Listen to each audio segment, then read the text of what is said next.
ఆనందరావు భాగ్యం దగ్గరికి వచ్చి బాగా తాగి మాట్లాడుతూ ఉంటాడు.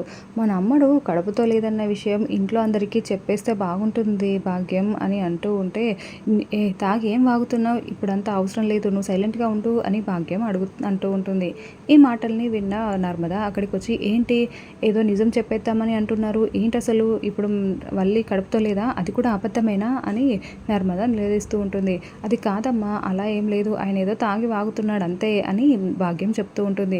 అసలు ఈ ఇంట్లో ఎన్ని గొడవలు జరగడానికి వెనకాల చేసేది మీరే కదా, చెప్పండి, నిజం చెప్పండి, మీ బుద్ధి మారదా అని నర్మద తిడుతూ ఉంటే, లేదు నర్మద, మేము అలాంటి పనులు ఏం చేయట్లేదు, అసలు ఇలాంటి ఈ గొడవలకి మాకు ఎలాంటి సంబంధం లేదు అని భాగ్యం చెప్తూ ఉంటే, అది నర్మద వల్లి ప్రెగ్నెంట్ అని చెప్తూ మళ్ళీ ఆనందరావు చెప్తూ ఉంటే, నువ్వు కాస్త ఆగవయ్యా, ఆగు, ఏదో తాగి ఏదో పిచ్చి పిచ్చిగా వాగుతున్నావు అని మళ్ళీ ఆనందరావుని మాట్లాడకుండా భాగ్యం ఆపేస్తూ ఉంటుంది. ఇంకా దాంతో నర్మద, చెప్పు, ఆయన ఏదో చెప్తున్నారు కదా, నువ్వు ఎందుకు ఆపుతున్నారు అని నర్మద నిలదీస్తూ ఉంటే, ఆయన ఏదో తాగి ఉన్నాడమ్మా, వదిలేయి, మేమేమి ఎవరి జోలికి వెళ్ళట్లేదమ్మా, మేమేదో సైలెంట్గా ఉన్నాం కదా, మాకు వాటికి ఎలాంటి సంబంధం లేదు అని భాగ్యం చెప్పి తప్పించుకొని అక్కడి నుంచి వెళ్ళిపోతుంది.